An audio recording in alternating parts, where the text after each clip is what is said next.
Hello, അസ്സലാമു അലൈക്കും. എന്തൊക്കെയുണ്ട് വിശേഷങ്ങള്? കാലാവസ്ഥ നല്ലതായതുകൊണ്ട് നമ്മുടെ വ്യായാമം പുറത്താക്കാന്ന് വിചാരിച്ചിട്ട് ഇങ്ങനെ ഇരുന്നതാ.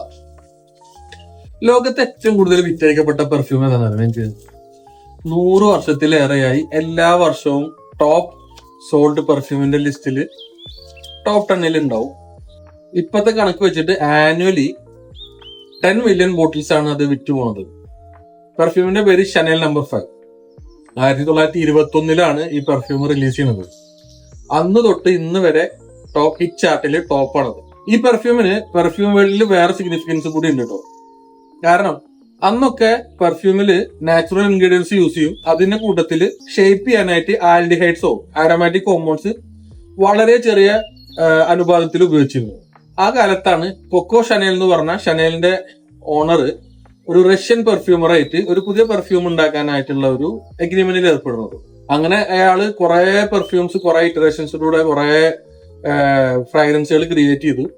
അങ്ങനെ ഇവാലുവേഷന്റെ ദിവസം ഇവര് വരുന്നുണ്ട് എന്ന് അറിഞ്ഞിട്ട് ഇയാള് 10 സാമ്പിൾസ് റെഡിയാക്കി. അത് 1 to 5ഉം 21 to 25ഉം അങ്ങനെയാണ് നമ്പർ ചെയ്തിട്ടുണ്ടായിരുന്നത്. അപ്പോ തിരക്കിനിടയില് ഒരു ചെറിയ അബദ്ധം പറ്റിയ എന്താന്ന് വെച്ചാല്, ഈ നമ്പർ 5ല് ഈ ആൽഡിഹൈഡ് C14 എന്ന് പറഞ്ഞ ആരോമാറ്റിക് കോമ്പൗണ്ട് ഉദ്ദേശത്തിനേക്കാളും വളരെ അധികം അളവില് അത് ഡ്രോപ്പ് ചെയ്തപ്പോ അത് കൂടിപ്പോയി. പക്ഷെ ഇവര് വന്ന സ്ഥിതിക്ക് അതും കൂടി കാണിക്കാൻ വെച്ചവര്. അങ്ങനെ ഇവര് വരുന്നു, ഇവരെല്ലാ പെർഫ്യൂമും ഇവാലുവേറ്റ് ചെയ്യുന്ന അവസാനം അവര് നമ്പർ 5 ആണ് സെലക്ട് ചെയ്തത്.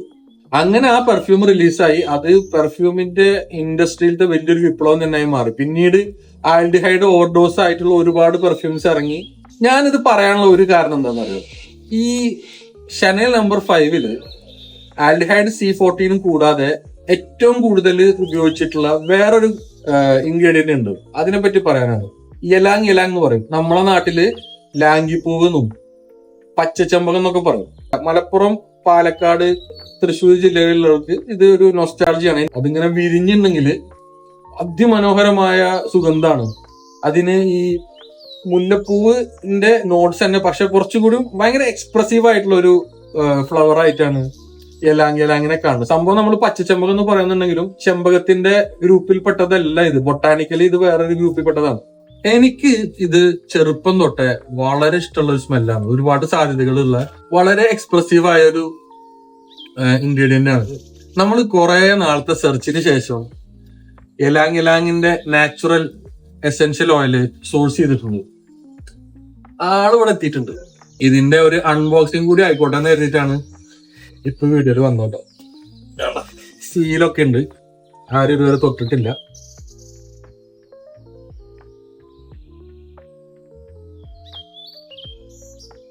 തുറക്കല്ലേ? ബിസ്മില്ലാ. മാഷാ അല്ലാഹ്. ഒരു ഫ്രൂട്ടി ഫ്ലോറൽ നോട്ടാണ് ഇതിന്റെ ശരിക്കും പറഞ്ഞത്. ബനാനയോട് ചേർന്ന ഒരു ഫ്രൂട്ടി നോട്ട്. ഫ്ലോറൽ എന്ന് പറഞ്ഞാൽ ജാസ്മിൻ ടൈപ്പ് ഓഫ് ഫ്ലോറൽ ആണ്. ഒരു ടച്ച് ഓഫ് റോസിനെസ്സും ഇതിനുണ്ട്. ഭയങ്കര എക്സ്പ്രസീവ് ആയിട്ടുള്ള ഒരു, ഞാൻ എക്സ്പ്രസീവ് എന്ന് ഒരുപാട് പ്രാവശ്യം പറയാൻ കാരണേ, ഇത് വളരെ തുറന്നിട്ടുള്ള ഒരു, there is nothing subtle about it. It's all out in the open എന്ന് പറയില്ലേ, അതുപോലത്തെ ഒരു സുഗന്ധാണ് ഇതിന്റെ. കണ്ടില്ലേ? യലാങ്. വളരെ പെട്ടെന്ന് തന്നെ ഇൻഷാല്ലാ വിത്തിൻ 2 weeks അതിമനോഹരമായ ഒരു യലാങ് ക്രിയേഷനുമായിട്ട് നമ്മൾ വരുന്നതായിരിക്കും. നിങ്ങൾക്കൊരു ചെറിയ ചലഞ്ച് തരാം. ഈ യലാങ് മെയിൻ സ്റ്റേജിൽ വരുന്ന ഈ ഒരു ഫ്ലോറൽ പെർഫ്യൂമിന് എന്ത് പേര് കൊടുക്കാം? നിങ്ങൾ സജസ്റ്റ് ചെയ്ത പേരാണ് നമ്മൾ സെലക്ട് ചെയ്യണമെന്നുണ്ടെങ്കിൽ ആ ആൾക്ക് ഇതിന്റെ ഫസ്റ്റ് ബോട്ടിൽ ഞാൻ ഗിഫ്റ്റ് ആയിട്ട് തരും. അപ്പോ പെട്ടെന്ന് കമന്റ് ചെയ്തോ. ബൈ. അസ്സലാമു അലൈക്കും.